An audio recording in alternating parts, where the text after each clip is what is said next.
BUMN pelanggar itu kami akan teruskan kepada Kemenek BUMN. Ya. Kalau perusahaan yang pelanggar tadi adalah perusahaan terbuka, maka perusahaan tadi surat teguran akan kami sampaikan juga kepada Bursa Efek Indonesia.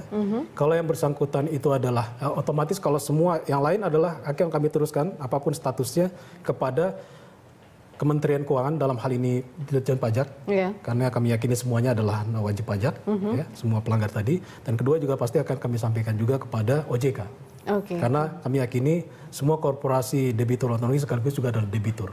Apalagi kalau kemudian yang melanggar adalah korporasi non-bank, lembaga keuangan non-bank.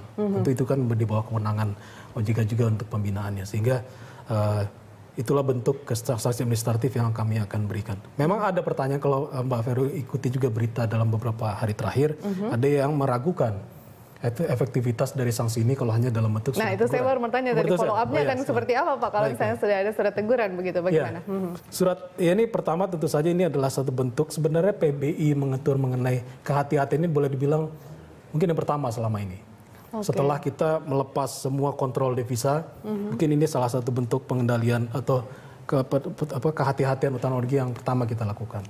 Nah, kita setelah berangkat dari pendulum yang sangat bebas mengarah kepada lebih berhati-hati, tentu kita juga tidak mau membuat kemudian terjadi shock yang berlebihan. Kita juga ingin melihat, tidak ingin kemudian PBI ini kemudian menyulitkan berbagai pihak secara berlebihan.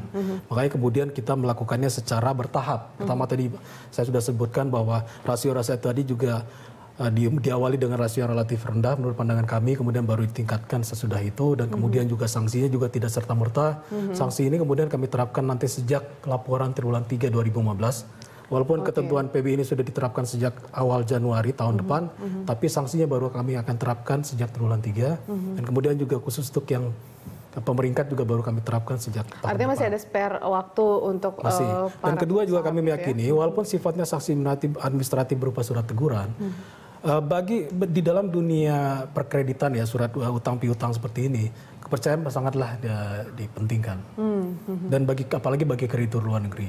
Sehingga dan mereka dalam banyak klausul di dalam berbagai loan agreement yang mereka tanda tangani, salah satu yang kami pantau adalah mereka selalu memperhitungkan kemudian kepatuhan dari debitur itu terhadap ketentuan dari negara tempat dia berada.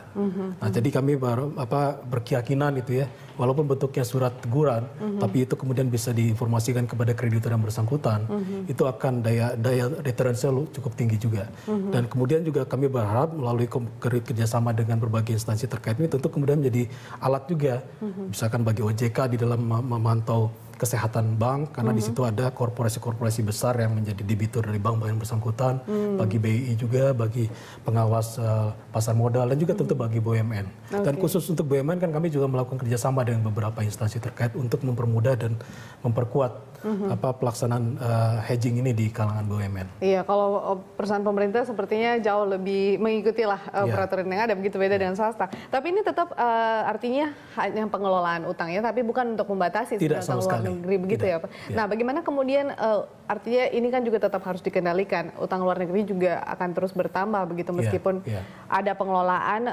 ada beberapa hal yang harus diperhatikan begitu. Apakah kemudian juga dari Bank Indonesia memperhitungkan hal tersebut, sudah waktunya untuk membatasi peminjaman utang luar negeri atau seperti apa? Adakah sebagai lembaga otoritas makro moneter ya, tentu dalam membuat kebijakan Bank Indonesia melihatnya secara makro juga, dan melihat juga kepada prospek ekonomi ke depan juga.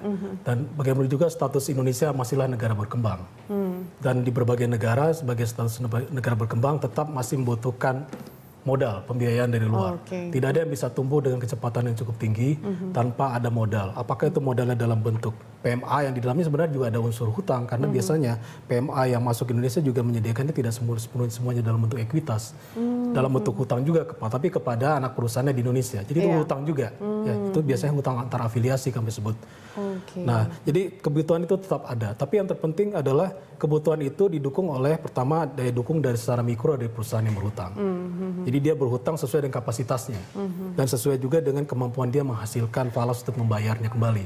Yang kedua tentu kemudian adalah kalau kemudian diagregasikan hutang tadi kemudian tidak mencapai suatu rasio-rasio yang bisa membuat kemudian kepercayaan investor asing untuk membiayai ekonomi Indonesia secara berkelanjutan itu berkurang. Kita tentu tidak mau berbondong-bondong dalam beberapa tahun orang asing, investor asing masuk Indonesia membiayai, tapi kemudian ketika krisis mereka berbondong-bondong juga keluar dan untuk jangka waktu yang agak lama kita harus terpuruk dulu beberapa tahun. Karena biasanya ketika suatu ekonomi sudah mengalami krisis hutang, kemudian terkena juga sistem keuangannya, karena sistem keuangannya juga ambruk, maka krisis yang terjadi akan membuat ekonomi akan tumbuh sangat rendah, bahkan mungkin resesi. Itu mungkin yang terjadi di negara-negara Eropa pernah terjadi di Indonesia, kan dari tahun 1998 kita baru awal-awal tahun 2005, 2008 kita agak cepat lagi ya, udah hampir 10 tahun juga kita harus menderita, dan sekarang sudah terjadi juga di Eropa. Dan Jepang sudah lebih dahulu mengalami hal serupa. Jadi ini sebenarnya sesuatu yang kita belajar dari pengalaman negara-negara lain, bahkan negara-negara yang lebih maju dari kita. Jadi bukan sesuatu yang merupakan inovasi tanpa dasar gitu ya. Jadi konteksnya makronya adalah ya, ini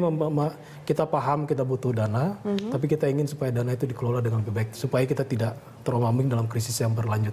Oke, kita harapkan juga seperti itu. Itu ternyata menjadi kekhawatiran yang sangat penting. Jadi kiranya para pengusaha juga mau berkontribusi untuk sama-sama membangun perekonomian kita. Terima kasih Pak Dodi sudah bergabung bersama kami di Money Report. Ya pemirsa, sampai di sini kebersamaan kita dalam Money Report. Anda bisa mengakses informasi bisnis terkini di website kami di berita1.com. Anda juga dapat mengirimkan informasi dan saran ke email kami di news@berita1.tv atau bisa follow kami via Twitter, Facebook, dan YouTube. Sesaat lagi rangkaian informasi aktual sepanjang hari akan kami hadirkan dalam Jurnal Malam. Saya Veronica Moniaga, mewakili rekan-rekan yang bertugas undur diri. Sampai jumpa.